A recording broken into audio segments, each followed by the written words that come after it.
I bow to all the seekers of truth.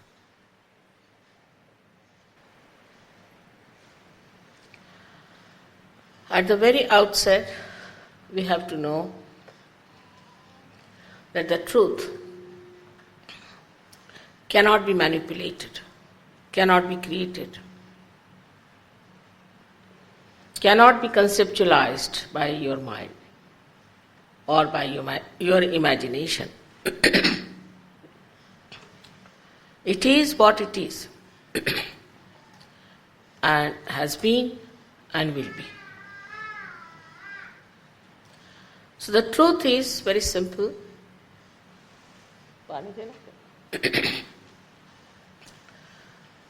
Very simple thing it is. But you have to have a very scientific outlook.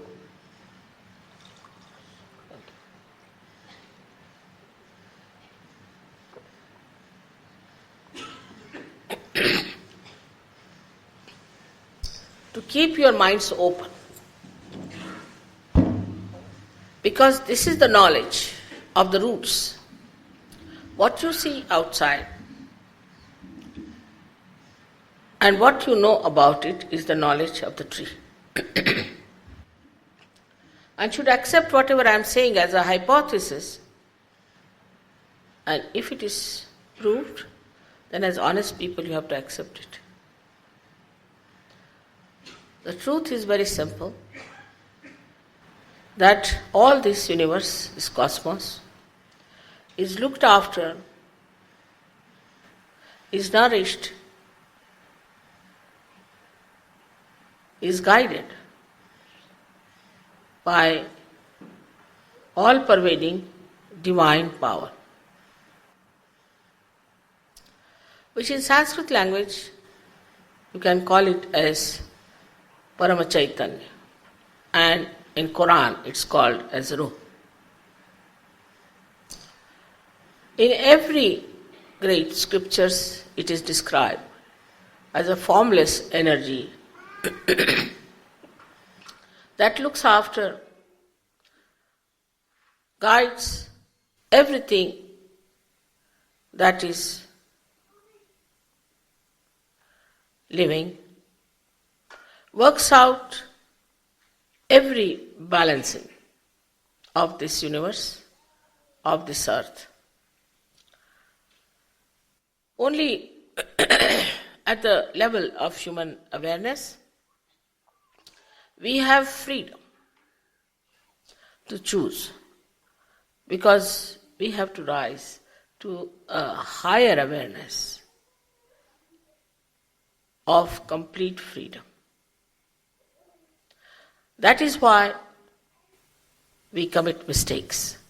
Doesn't matter. After all, we are human beings, we are not gods. So if we commit mistakes, it makes no difference whatsoever for your ascent to that higher level. And the higher level is the second truth, that you are not this body, not this mind, not your ego, nor your conditionings, but you are pure spirit. That is what you have to be. This can only work out through the living process of evolutionary ascent. You have become a human being, and now you have to become a higher human being.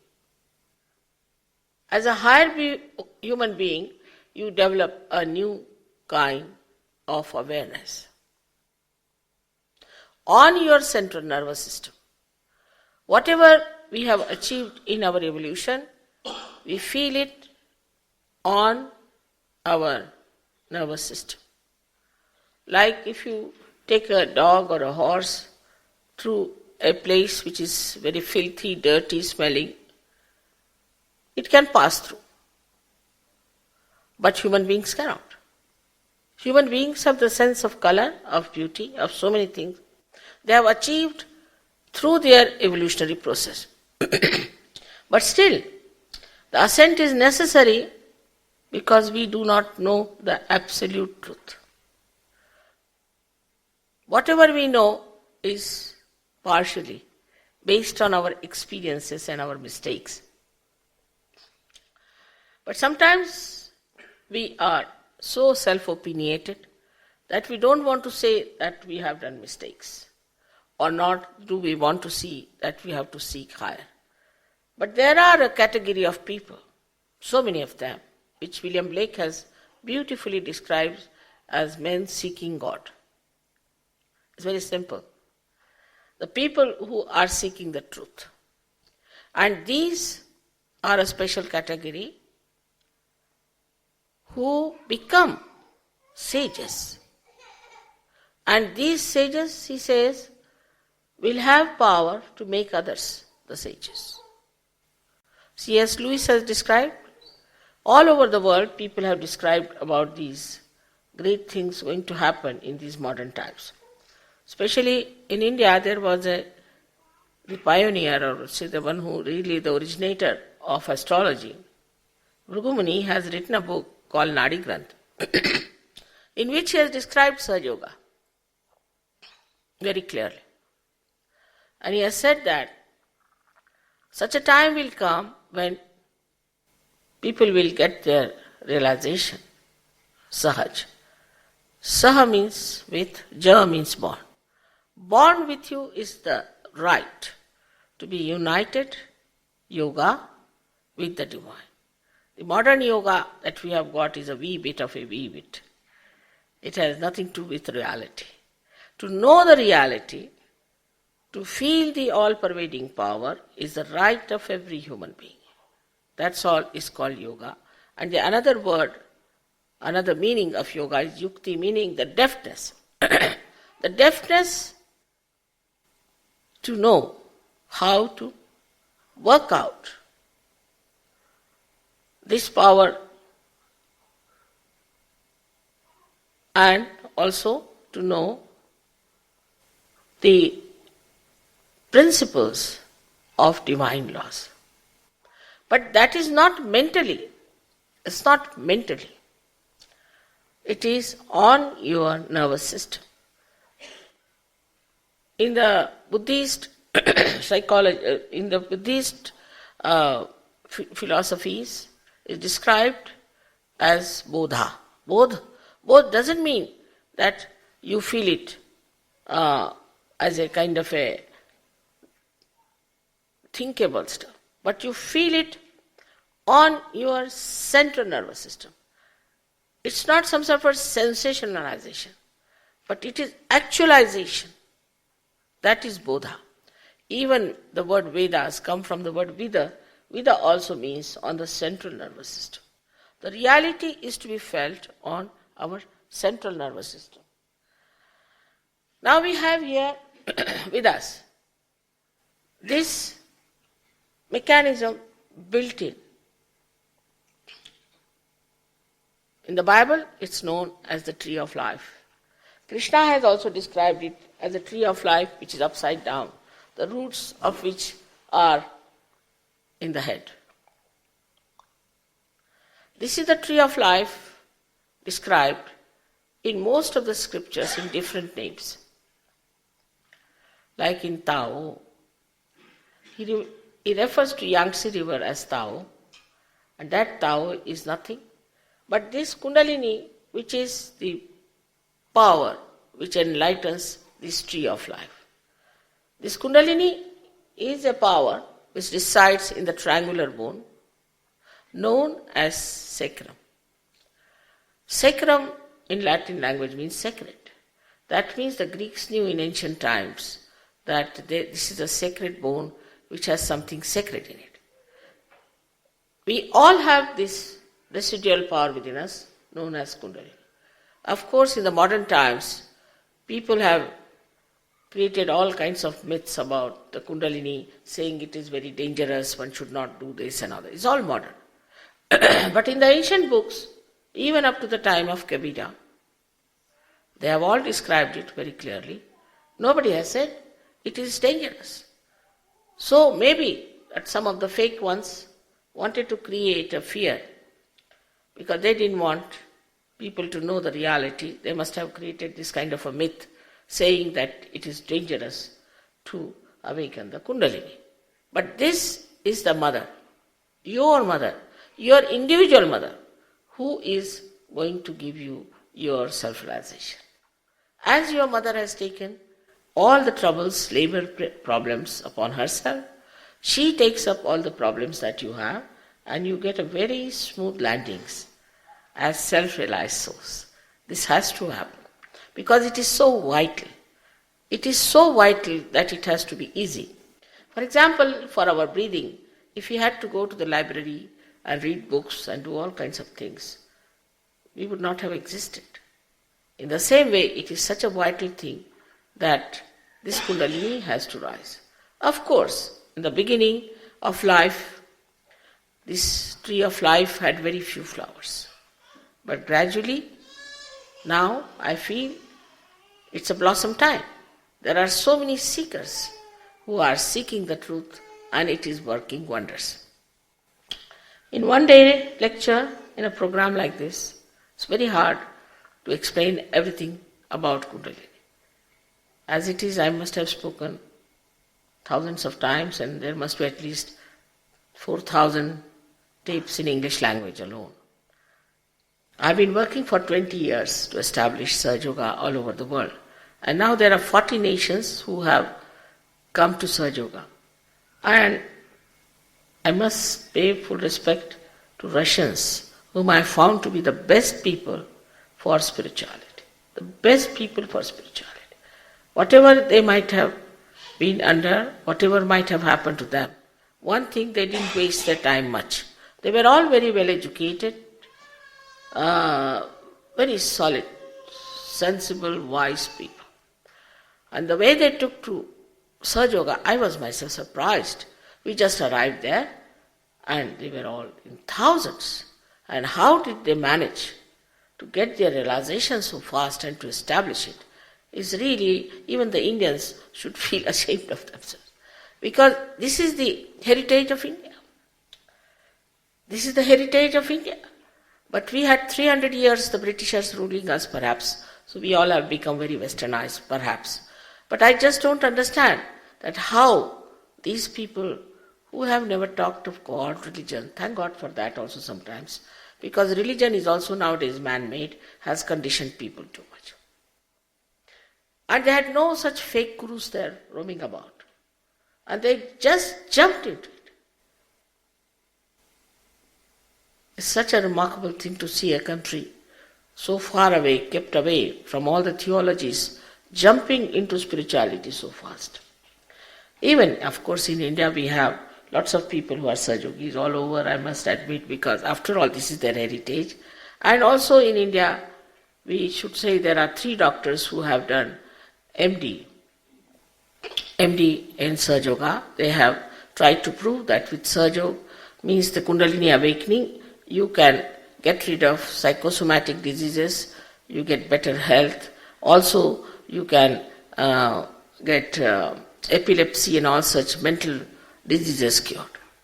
They have got MD for that. There are 7 doctors in London who are trying to collect all the data about it, and they also want to do their MDs. Also, there's in Cambridge University, there's a gentleman who is already a professor of philosophy, is doing a research on Sahaja Yoga.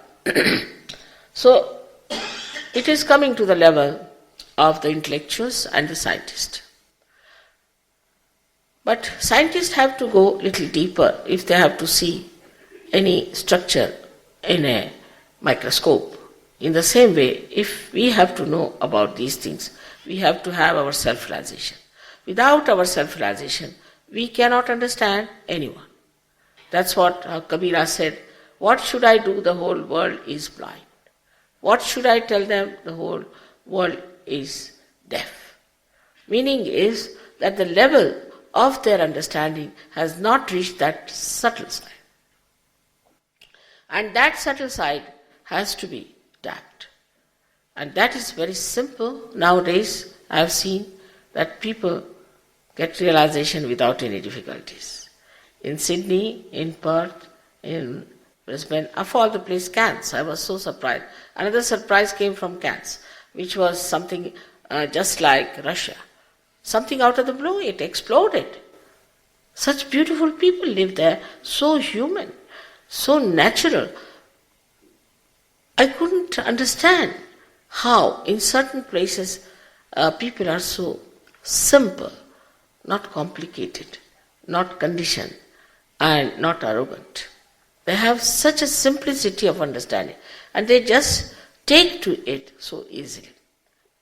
Now, of course, in Australia also we have lots of Sahajogis who are working it out, but in the early times we didn't have very good leaders who were, I should say, very well motivated towards Sahaja, and so it was going up and down, but now I hope it will be again re-established here. But one thing, we should be very honest with ourselves, that if we have to have our benevolence, we have to honest ourselves. If you are enamored by somebody who claims too much, talks too much, and gives you big lectures, and just says, all right, take this mantra, or do this and do that, all kinds of nonsensical things, you first must go and see the person who has been to him. What is he doing? What has he got? Has he got any spiritual powers or not? Or just because he is going to that place, you must also go. Another problem in the West, I find, I must say, is very funny, is that they think that if something is free, then it is nonsensical. It's very, very surprising. I went to Boston and they asked me, how many Rolls Royces you have? So the people told, she doesn't take any money, how can she have Rolls Royces? So we are not interested, it's no business. I mean, God is not a business and divinity is not a business. This we must understand, that you can't pay for it. How much do we pay to the Mother Earth when she produces all these beautiful things for us? In the same way, how much are we going to pay for our spirituality? Leave alone anything. How much do you pay to Christ? On the contrary, you sold him out. So this is simple thing, which of course Indians understand better, but others also should understand that you can't pay for it. Anybody who asks money for this, you must know, is something very serious with it. If I want you to take some money from you, you won't, because you are self-respecting. The ones who takes money from you has no self-respect. You have retained him, you are retainers, something like that. And one must understand, this is a very important point for all Western people to understand, that you can't pay for it. But sometimes I think it satisfies your ego that you can purchase your guru. You can't. If you can purchase your guru, he can be your servant, not your guru. This I want to make very clear to you, because this is not understood in the West, because they are used to the systems where people sell out or give money for everything. Now we have here this system which is very interesting and is absolutely nicely put into our being.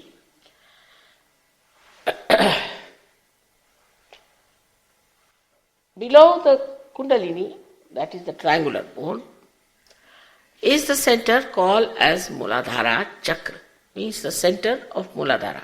Now Muladhara means the support of the roots. And the roots are the Kundalini. The Kundalini is in a 3.5 coil. That's why it is called as Kundalini, because coil means Kundal. Now these other centers are 6 above it. So one thing is sure, that the last center doesn't come into play when the Kundalini rises.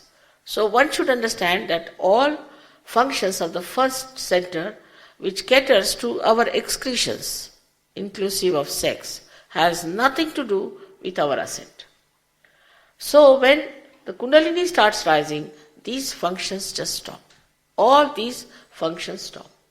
First center it enters into is the yellow center, which we call as Swadhisthana.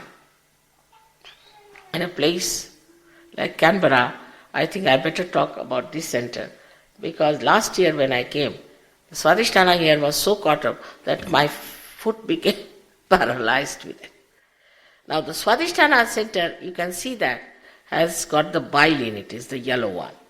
When we use it, we work out the right side channel, which is the channel of the sun, which is for our future, and also it is for our mental and our physical work. So, when we think too much and when we plan too much for the future, which is of course is the thing going on here, so this center goes out of gear. Like I would say, there's another side to it, is another one which is we call as the channel for our emotions, for our desire, and the channel that looks after all our past. This is this center, what we call as the, this is the channel as we call it, as the channel of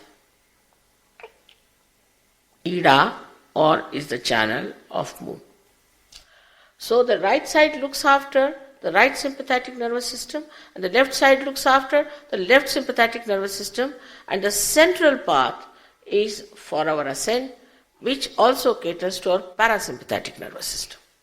That is, we can understand this way, that if we run fast, our heartbeat increases. So it meets the emergency. For all emergencies, the sympathetic nervous system goes into action, and when it goes into action, then only the parasympathetic, the central path, reduces, brings it to normal. That we can't do. We can only play about with the left or the right sympathetic system. That means we can only go to the left side or to the right side. That means we can only go to our past or to our future. But we cannot be in the present. This is our problem. We cannot be in the present.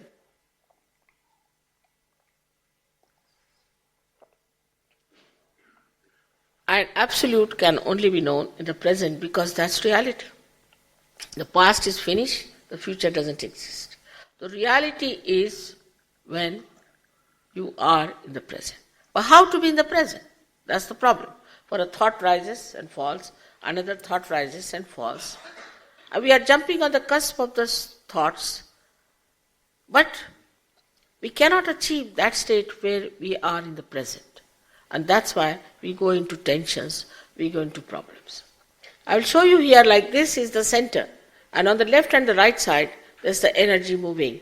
Supposing you go too much on the right or too much on the left, there's a movement going on, and there's a constriction in the center, in the circle center. But apart from this constriction, the energy is exhausted. If the energy is too much exhausted, I'd say it's moving on the right, and there's something happens on the left side, something emotional, some accident or some shock, immediately it loses this balance, and as a result you develop a disease which we call as psychosomatic. That includes all your myelitis diseases, where the degeneration of your muscles take place.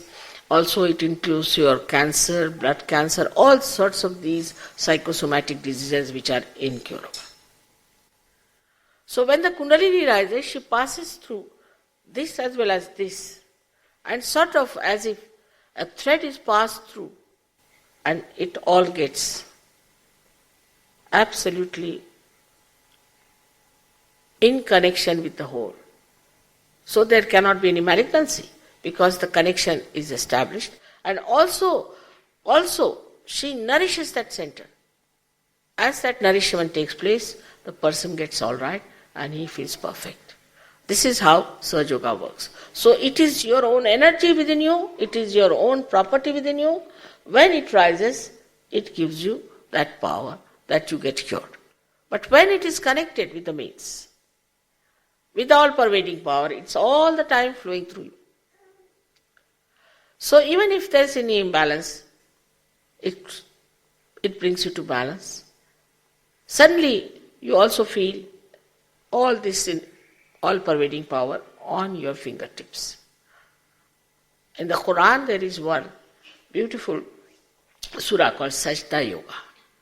In that they have described all about it, that your hands will speak at the time of a resurrection and they will give witness against you. So now we'll today discuss one center which is very important for all of you, I think, because you are all working in the government and I know what government service is because my husband has been all his life in the government service and later on he was with the UN. So I know what it means and what happens to them. Now this center, Swadhisthana, as I told you, caters for our physical and mental activities. The function is like that. Now the physical activity may be less, but the most important function of this center is to convert the fat cells for the use of the brain. When we think too much, then our grey cells are used and they are to be replaced. So this replacement takes place through the function of this center, which transforms ordinary fat cells for the use of the brain. But it has some other functions also to be done, which are subsidiary but are very important. So it looks after your liver, it looks after your pancreas, it looks after your spleen, it looks after your kidney and part of your intestines. Now, if we make this center work so hard, it neglects other important functions. So first it neglects is the liver. And the function of the liver is to absorb the poison of the body as heat into itself and release it into the bloodstream. But once this center neglects it and doesn't give energy to liver, the heat in the body remains as it is and it starts rising on the right side. When it starts rising on the right side, it gives you diseases like asthma, because we have another center which we call as right heart. It can also give you a massive heart attack. People don't know it's all due to liver trouble. But somehow, if this liver is clicked by the movement of the left side, then one can get all kinds of allergies and all kinds of problems which are all skin troubles. So when we sit in the sun, it is not the sun that spoils us, our skins, but it is the liver which gets heated up and can't bear any more of that, and that's how you get your skin diseases like skin cancer. Then the second very important organ it has to look after is your pancreas. The function of the pancreas is to dissolve the sugar for the use of the body and give it to the other organs, supply the energy for it because it has the carbohydrates in it. But when this center is so much looking after one side of transforming ordinary fat cells into grey cells, again the neglect creates a problem and you develop a horrible disease called diabetes. Now if you go to the villages of India, you'll be surprised when they make tea, the cup contains so much of sugar that the spoon has to stand at right angles. That's the measure. Otherwise it's not tea, it's not good. And they take such a lot of sugar, but they never get diabetes. They never get diabetes. Because they don't think. They just live nicely, earn for the day, sleep off, we'll see tomorrow.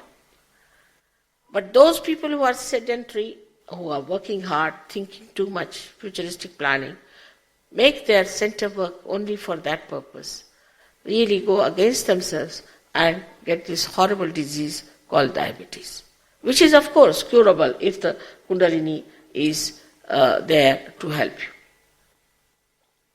Then the third is even a worse one, which is coming from your spleen. Now spleen is your speedometer, or we say it is the one that keeps the rhythm of life. But in these modern times we have lost the rhythm of life. And all the time we are under shock. Something is happening. So much so that without sensationalization, we do not feel any existence of our. Like early in the morning, you will get up, first you will read the newspaper. Newspaper means what? It's a shock. Somebody died, somebody killed, some mishaps, and now there's a hailstorm, or this and that, something is there. It shocks you, you get worried. Maybe some of your relations are killed, what has happened? So first thing, the spleen goes into a jeopardy, because the spleen has to supply the red blood corpuscles at the emergency of like this. Then the second shock is maybe jam on the way. We are time bound. If the time is there, we must reach in time. And if you don't reach in time, as if you are going to be hanged, or there's already an order from the death coming to us, in that shaky conditions we live. All the time under tense conditions that we must keep to time, we must keep to these norms, must do this. And the modern life has made our life so artificial, that supposing you are eating your food. Now you must keep your spoon and fork in a way. I mean, God has not told you that. But it's something sort of a norm that we must have a fork and spoon like that. Now if you have not kept it, then everybody laugh at you. So by chance if you have not kept it, you are in trouble. Small things, useless, absolutely good for nothing, have covered our being as good behavior, as something very very posh, something very, I don't know what they say, but French will say something, English will say something, and everybody has a different style. And if you do not cope with it, then you are absolutely a rustic person, you have no manners, nothing.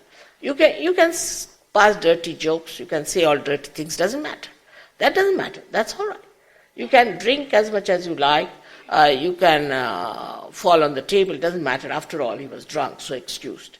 See, but if you do all these nonsensical things, then you are a gone case. All these things weigh upon us. Now we have to dress up like this, we have to be like that. If you don't dress up like that, this is out of fashion. We do not know in subtle ways that we are playing into the hands of these entrepreneurs who are just befooling us all the time.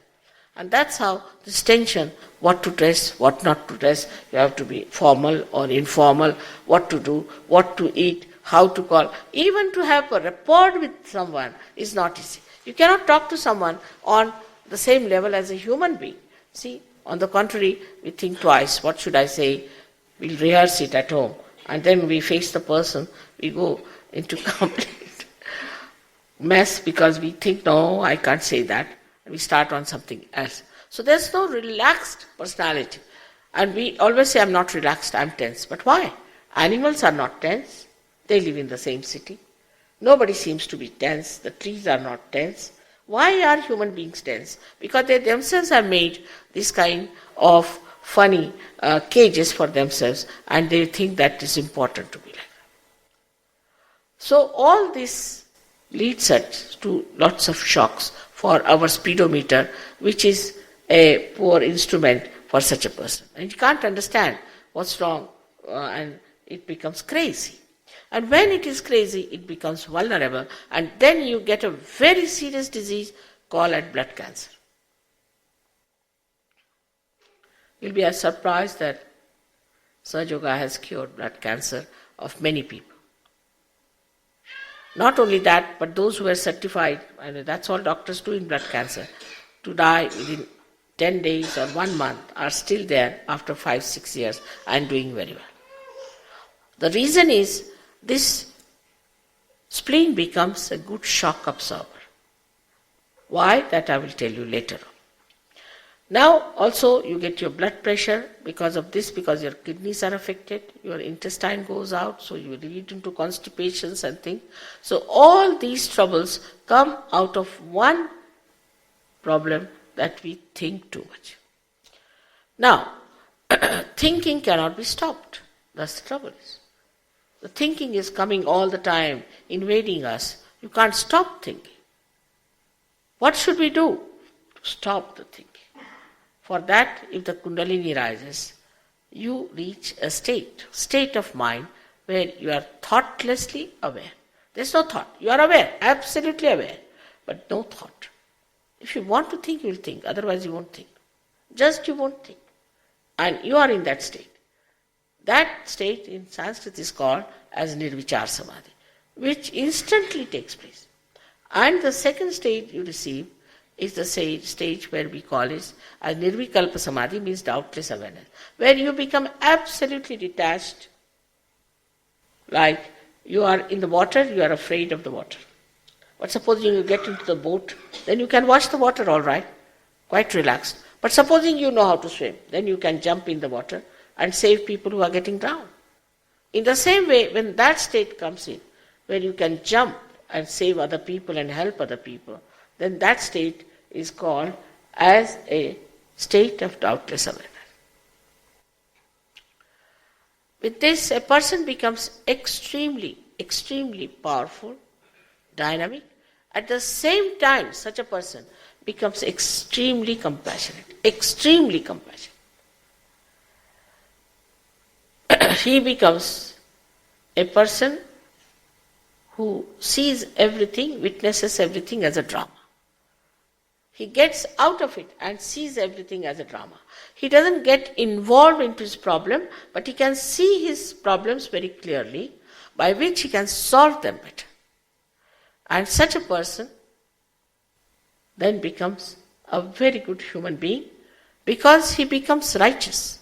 The area you see above that is that green area, is the area where our valencies are, which are 10 valencies. Carbon has 4, we have 10 valencies. And they get enlightened. They get enlightened. That is what is the innate religion within us. Like carbon has 4 religions, in the same way within us are the 10 religions which are called in Sanskrit as dharma. Dharayati sadharma. The one we sustain within us is the dharma. Not that we practice, say something and practice something else is not dharma, is not religion. The one we sustain within us. And this sustenance takes place when the Kundalini rises, she enlightens them. And such a person becomes righteous. Absolutely righteous. He is not bothered as to what others are doing. He lives with his own righteousness, enjoys it, he enjoys his virtues, and he sees the good point in others. Somehow or other, by his temperament and nature and his magnetic personality, he attracts others and tries to transform them only by his existence. Now Christ was a very subtle deity, I should say, but a subtle incarnation. Because he has said, thou shalt not have adulterous eyes. Thou shalt not have adulterous eyes. Now I would like to know in what Christian nation I should find such people. Even the eyes. Because when you become realized, then you'll be surprised your innocence comes back. Eyes become absolutely steady. And such person, when he develops further, even a glance of such a person can do wonders. Because there is no lust, no greed. You just watch. And watching something is the biggest boon. Supposing I see something beautiful, and then I react. As a human being, I have to react. So it is mine, then I'm worried, oh God, it will be dirty, then it's not insured or something sort of a nonsense. Supposing it belongs to somebody, then I start thinking how much she must have paid and where can I get it. All these thoughts come to us. But supposing I'm just watching it, then what happens? Like a lake which has no ripples in it, the whole creation reflects into it. In the same way, the joy of that creation just starts pouring on you and you feel so relaxed and happy. You never feel your age. You never feel you're traveling. You are with yourself wherever you are. So all these problems that we have in modern times, speediness vanishes. Not only that, but your family life improves, your society improves, your country improves. It's the benevolence of the whole humanity you can achieve. This transformation is very essential. And I'm very happy that the Russians in the all Western world have taken such a strong step forward. I hope all others will also Now, little bit, think about it, that why? Why not we? Why not we seek our benevolence? Why not we have this? When it is our own power, why shouldn't we get it? Supposing I say that there's a diamond available here free, then not only from America but even from Greenland people will come here. But I say there's a diamond within you, the spirit. Why not have it? And for nothing at all, you just get it free. So why not have? This is what should be the attitude of all the people all over the world, I think. But there are certain conditionings which do not help people to get to that point. So we must know we have not achieved it so far, so why not achieve it further? If you haven't got it, why not we do it? It's a time, it's a special time, and we should not miss it out. Not only the people in Russia, but even the government has helped us a lot. I'm quite amazed at the wisdom of these people. I do not know to what I should give the credit, but they are remarkable people, I must say. And a day may come, it might become the most powerful country in the world. I'm really amazed the way they have developed within themselves the depth. There was one fellow who gave me a book which he has written about the mathematical calculation of Shri Chakra.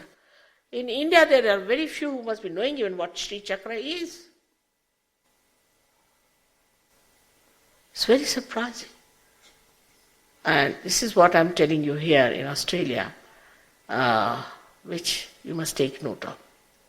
Of course now your government has done one thing, is to send some people to tape and videotape me and find out, and go to Russia to find out how Russians have got it, why we haven't got it.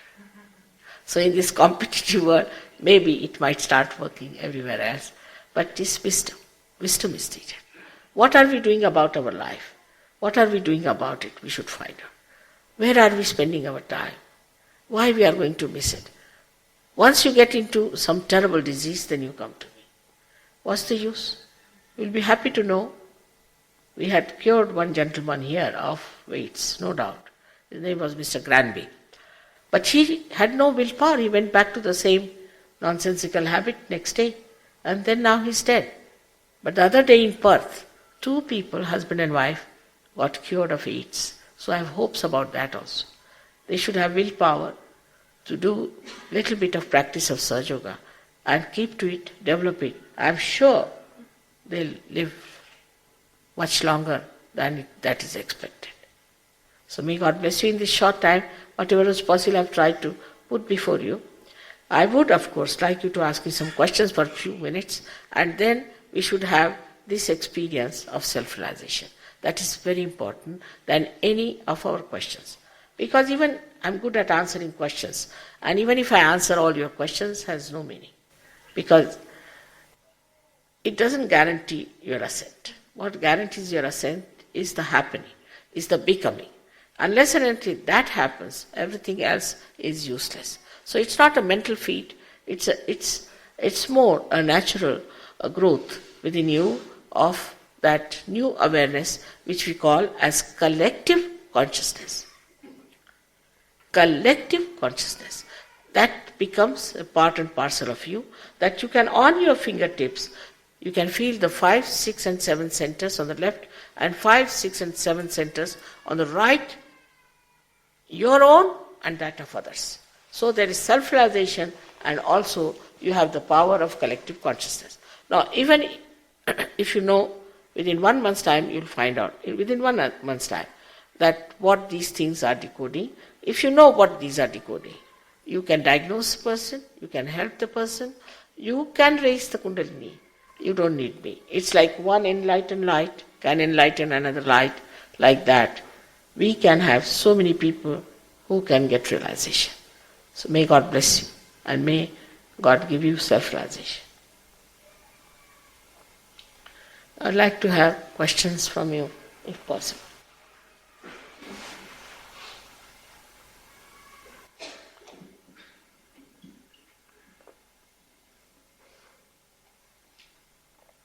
Yes.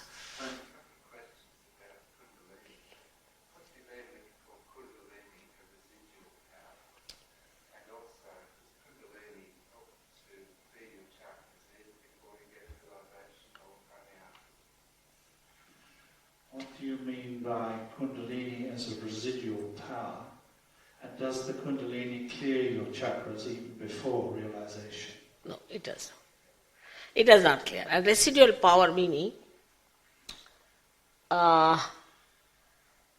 you see, it's a little complicated thing, but I will say that the whole being is created, all right, by three powers within us. One is the power on the left-hand side, which is the power of desire.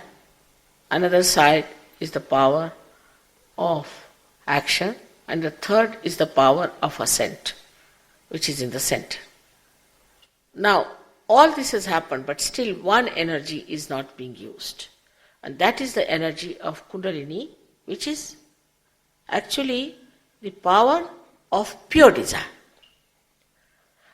Because according to economics, wants are not satiable in general. Today we want to have a chair, tomorrow we want to have a table, then we want to have a house, then we want to have something else, and like that goes on, we are never satisfied.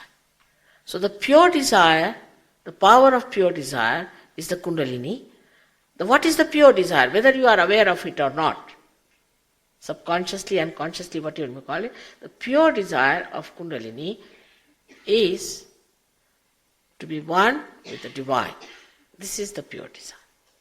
Until you have fulfilled that, you can never feel satisfied with yourself. Because that's how you know the absolute truth. That's how you become absolutely above all these weaknesses that you have. You become master of yourself. And also, then you jump in the ocean of joy and bliss.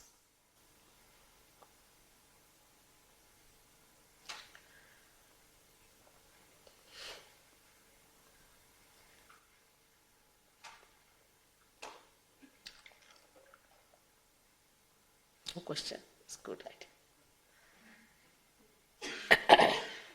As I have told you, that there are 4,000 tapes and they are available to you. You can always listen to them. Only thing here I have not told you, one thing which is important to know is this yellow balloon that we have in our head is the balloon of ego, and the another one is of the blue is the balloon of conditioning sinners. The conditionings we have had. So when the Kundalini rises, she passes through this crossing point. And she sucks in these two things. That's how our karmas, our conditionings are sucked in. But in childhood, when we grow up to the age of 12 years, these two grow like that and cover each other. And the fontanelle bone area, which is a soft bone in your head in your childhood, is completely closed. So when the Kundalini just sucks in, it opens out. And when it opens out, then the Kundalini passes through your fontanelle bone area and you can feel a cool breeze coming out of your head. We say it's the cool breeze of the Holy Ghost. What is the Holy Ghost also? You have God Almighty. And you have got a son. What about the mother? She is the Holy Ghost. She is the primordial mother, whom we call in our Indian language as Adi Shakti. In all ancient scriptures like Greece had Athena. Atha in Sanskrit means primordial. Even here, those people who came, they call this river by Paramata is the same. So this Kundalini is a reflection of that Holy Ghost, while Spirit is the reflection of God Almighty. They have to meet, and that's how they get their realization.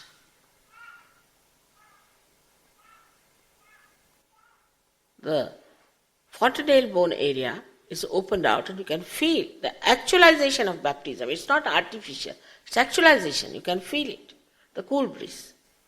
Of course, in the Pentecost you must have read that you can feel the cool breeze of the Holy Ghost. And that's what you feel. on top of your head.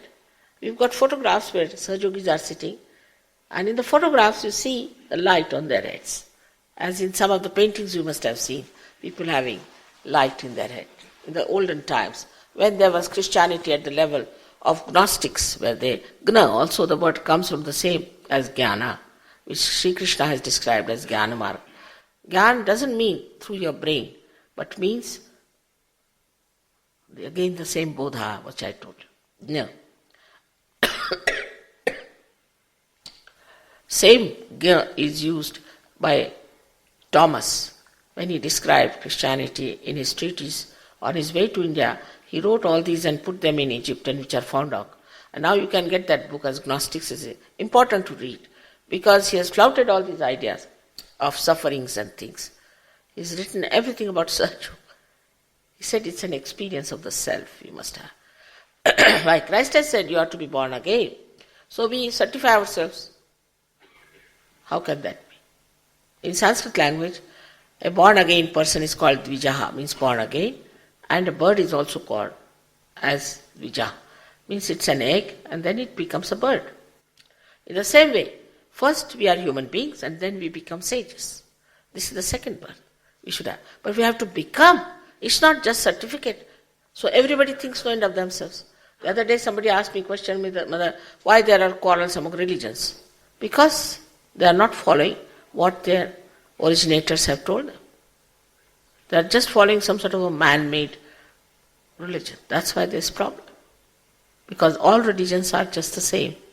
Born on the tree of life at different times. And these flowers were plucked by people saying, this is mine, and that's why they're fighting. These are dead flowers. These are not living flowers. They come from the same source of spirituality. Christ has said, those who are not against me are with me. Who are those? In 4 years, what could he do, Christ? It's an impossible situation. How people were cruel to him. I was struggling with 7 hippies, very well-educated hippies in England for 4 years. So you can imagine, I must give full credit to Christ, at least he could say so many things about reality.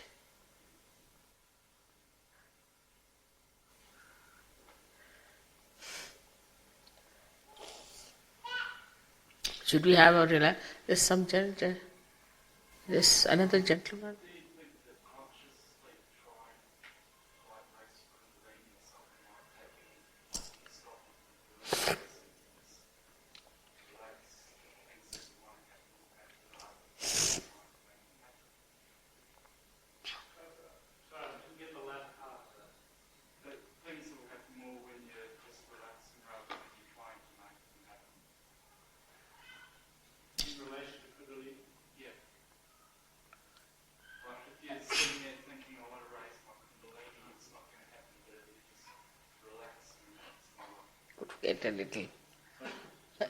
Could get a little, but the full is one. He's saying, wouldn't it be better just to relax instead of trying to think, I am raising my Kundalini? Wouldn't things happen better if one just did it from a purely relaxed point of view? I think you're a little confused about it. You haven't yet seen it, what happens, all right? After the experience, you talk to me about it. Then you'll be all right. It's a little confused. See, to say that, you see, as I have told you, one light can enlighten another light, all right? In a general way, I must say that today's Sahaja Yoga is something very tremendous because it works en masse. Just works out en masse in thousands of people. So must be you are also special, I must say, or also these are special times, and also that the divine is anxious to give you realization. All these 3 things put together. But of course, I'll tell you how to raise your own Kundalini as well as your Kundalini will rise. It will take hardly 10 minutes for the whole thing. But one thing is sure, I cannot force on you. I respect your freedom because you have to get your ultimate freedom. So I cannot force on you. You have to ask for it in your own free will. That's very important. It cannot be forced. But how do we go about and raise that kundalini? Saying, how do we go about it, which is of course what you're about to show us. Ah? I was asking, how do we go about it? That's what we are going to do. That's a very good question. That's the best question. All right. So if you are ready, then I have to tell you that there are two conditions. The first one is that you have to forget the past in this world. Forget that you have done any mistakes or so-called sins. And you have to say in your heart that you are not at all guilty of anything. If you were guilty of something, you would have been in jail. So you are not guilty. After all, you are human beings, as I told you, and you are capable of mistakes. But the divine has a great power of forgiveness. And any mistake can be forgiven. So first condition is that you have to respect yourself and to forgive yourself and not to believe at all that you are guilty. It's very important for self-confidence. Everyone can get realization. But firstly, one should not feel guilty. It's a myth. Alright, the second myth is that we cannot forgive some other people. Some people say it's very difficult to forgive others. But whether we forgive or don't forgive, we don't do anything. What do we do? But if we don't forgive, then it starts working in our minds, working in our temperaments, and we play into wrong hands unnecessarily. While the person who wants to punish us is perfectly all right, in good health. So this is a myth and we are playing into wrong hands. So we have to say, I forgive everyone. Now you don't have to think whom you have to forgive, what wrong he has done, how far you have to go, nothing. You just in general you have to say, I forgive everyone. It's more important in a place like Canberra. Because I know, in a place like this center works very hard. Thinks too much, this center. And it's important to stop thinking. You have to say, all right, I forgive. Just go and forgive. And you get to it. See, I am quite used to people who are bureaucrats. I know their situation very well. And when I know them better than anybody else, I should say. So, I have to tell you really very frankly, forgive everyone and also you know that you are not guilty. Because they are always told you have done this mistake, that mistake, that mistake. And also out of jealousy or whatever it is, people trouble them. Then they cannot forgive. So, better forgive everyone, forget everything and be here absolutely free from all those nonsensical worries. Will be a good idea. Only by doing these things, you will be completely free, I tell you, to receive your realization. Now we have to take help from the Mother Earth. For that, we'll have to take out our shoes. It will help us a lot. Just take out your shoes.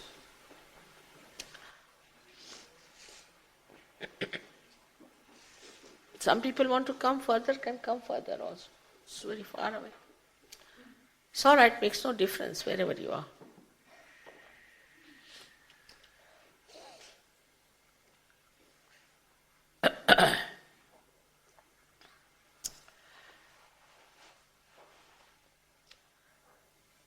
And if I have said something that makes you feel guilty, forget my lecture also. It's important. So that means, in short, that we have to be very pleasantly placed towards ourselves. Prasannachit. In Sanskrit they said prasannachit. Must be pleasantly placed towards ourselves.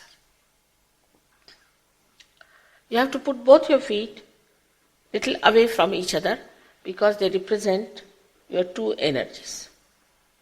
So put them on two sides. Children will get their realization without doing anything. They are very good. But they are not complicated. All right. He'll show you what is to be done. You can see that, and after that we'll take out our spectacles and close our eyes, and then the real awakening will take place. Please put your left hand towards me, like this. Putting the left hand represents nothing but the desire to get self-realization. And the right hand we have to use for action, and we have to place it at different points on the left hand side on our centers. So first we put it on our heart. That's very important because in the heart resides the spirit. Again I'll say in a place like Canberra is very important because they work so hard, think so hard that the heart becomes weak. So it's better to place your hand on your heart. You should put it under your coat, would be a better idea. And now, take down your hand into the upper portion of your abdomen on the left hand side. This is the center of your mastery. This is made by many great teachers, masters, sadgurus, and we have to awaken it so that we become masters of that.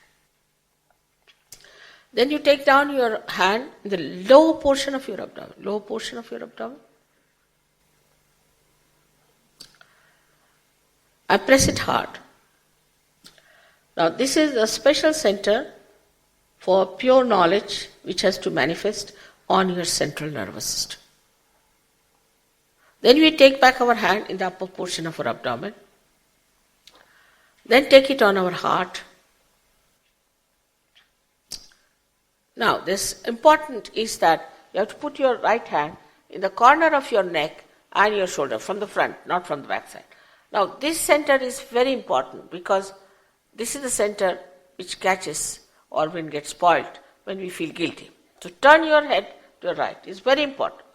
And this center when is spoiled, you get diseases like spondylitis, angina, all kinds of funny diseases with a lethargic lung and lethargic heart. Now, you take your right hand and put it across your forehead, like this, and put down your head as much as you can, and press it hard on both the sides. This is the center for forgiving others. Now, take back your hand, same way, on the back side of your head, and push back your head as much as possible. This is the center for asking the divine to forgive you. Now here you don't have to feel guilty. You don't have to count the mistakes you have committed for your own satisfaction. You have to ask the divine to forgive you. Then you have to stretch your hand, right hand like this. The palm is stretched properly and the center of the palm is put on the fontanelle bone area, which was a soft bone, on top of your head. And now it is to be pressed. Put down your head. This is important now that you push back your fingers and thumb fully. Please push them back properly so that there is a good pressure on your scalp. And now move your scalp slowly 7 times. Move your scalp slowly 7 times clockwise.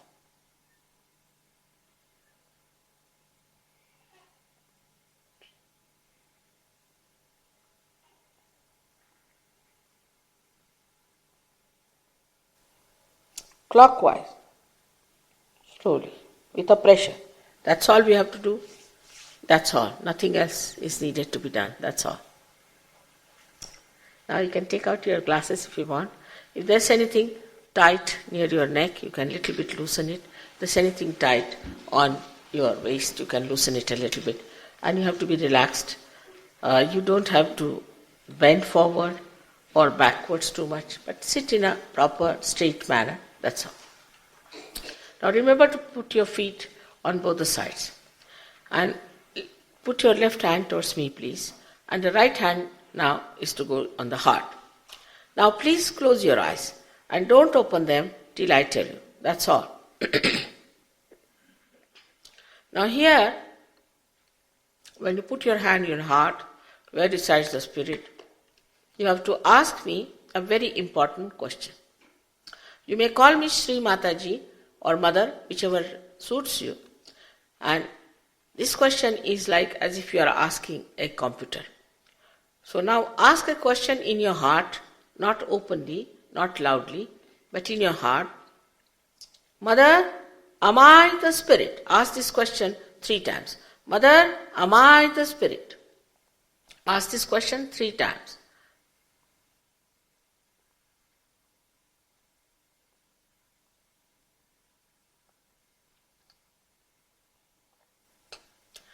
Now, take down your right hand in the upper portion of your abdomen, on the left hand side. One must know that if you are the spirit, you become your own guide. In the light of the spirit, you know the absolute truth. So you become your own master. So now ask a second question. Mother, am I my own master? Ask this question 3 times. Mother, am I my own master?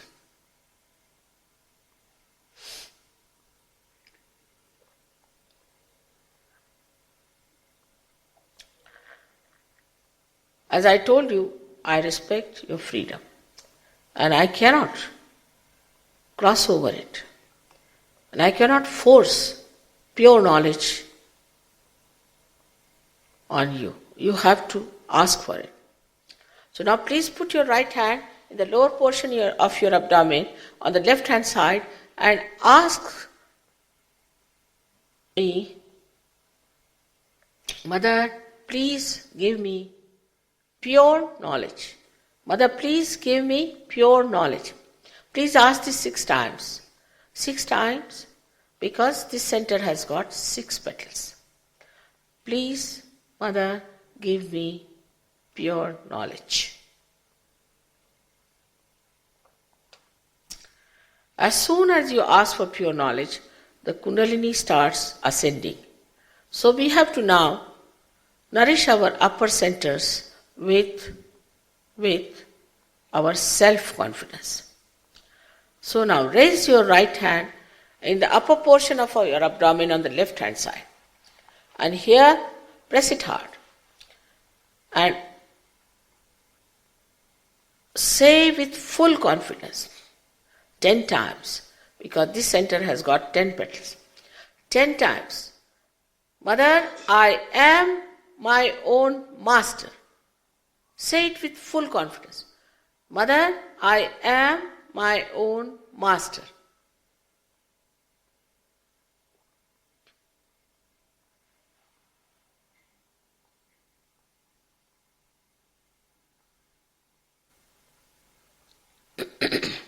Now,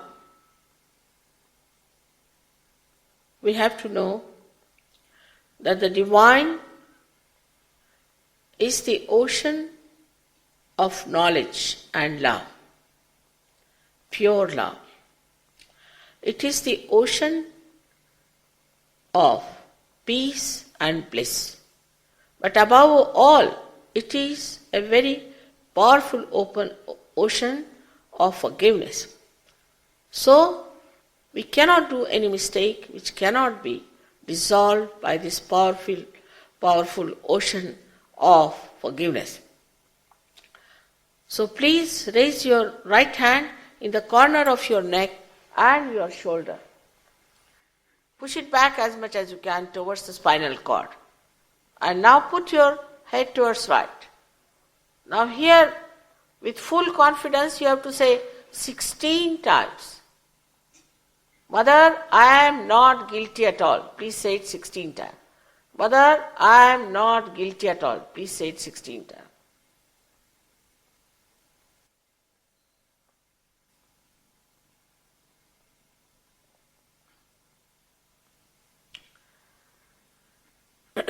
Again, I will tell you that it is a myth when you say, I cannot forgive people. Whether you forgive or you don't forgive, you don't do anything. But if you don't forgive, you really torture yourself for nothing at all. So please remember that it is all a myth and you are not going to carry on with it anymore. This is very important because this center is very constricted one and you have to help your Kundalini to rise through it by really heartily forgiving everyone. So now please raise your hand to your forehead across and please put your hand in such a manner that you can press it on both the sides. And now put down your head fully and here please say, Mother, I forgive everyone. Now it's not necessary how many times. You have to really say it from your hearts. If you don't say it from your heart, this center won't open. This is the gate. This is the gate for the limbic area, for the Kundalini to rise. So please I request again and again to say, Mother, I really forgive everyone. Now don't think whom you have to forgive, what mistakes they have committed, just say it out of just understanding that your realization higher than anything else.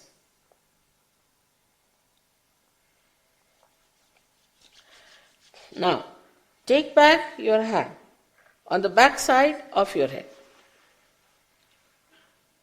and push back your head as far as possible. Now, this is the center for you to ask for forgiveness for your own satisfaction. Without feeling guilty, without counting your mistakes, you just have to say, Oh Divine, if I have done any mistakes, please forgive me. That's all. For your satisfaction. Don't count your mistakes.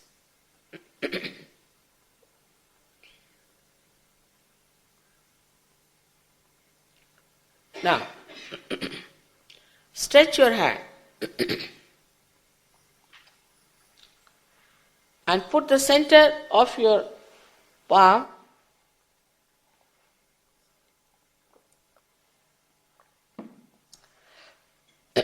on the soft bone, which is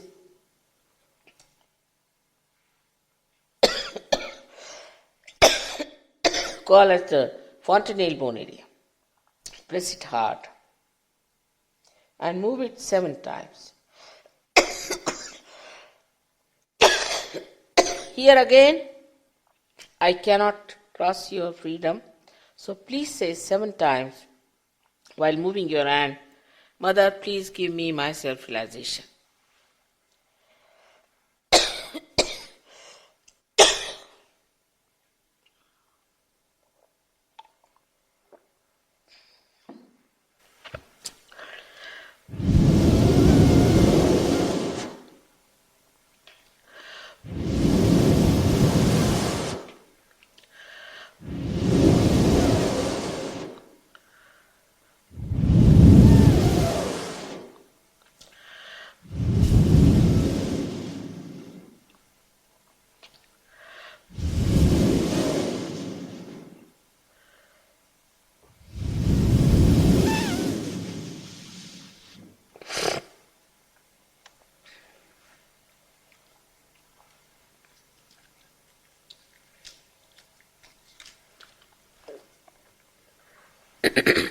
Now, please open your eyes and put your hands like this.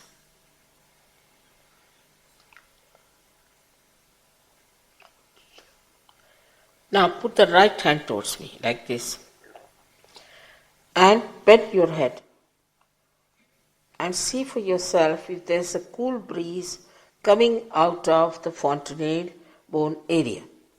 or the soft bone that you had in your childhood. In Sanskrit, it is called as Brahmarandra, because Brahma means the all-pervading power, and Randra means the hole leading to it. Now see for yourself. The hand should be little away from the head, above it, not on it. Some people get it very far also. Now, the left hand to be used now. Put the left hand towards me, higher like this, bend your head and see for yourself if there's a cool breeze coming out of your head.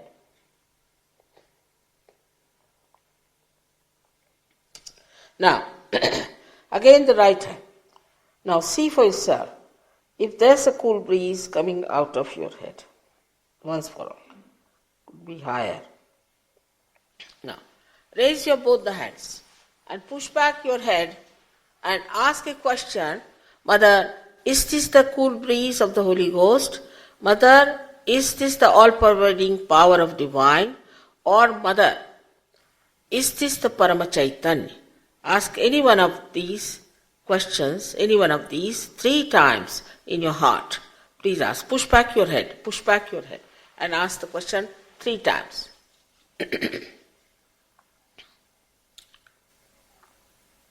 Start. Raise your hands fully. Push back your head. Don't miss the point. Please don't miss. Push back your head. Now, please bring down your hands. Just put the hand like this towards me and see if you can be without thoughts. If there's no thought. Now those who have felt the cool breeze out of the fontanelle bone area, sometimes can be hot also, some heat comes out, doesn't matter. But you feel the breeze. Or on their fingertips, on their hands, please raise both your hands. Those who have felt it, please raise both your hands like this. So I will know. Like this, yeah. There are wonderful people here, I must say. Such a lot of you have got realization. May God bless you.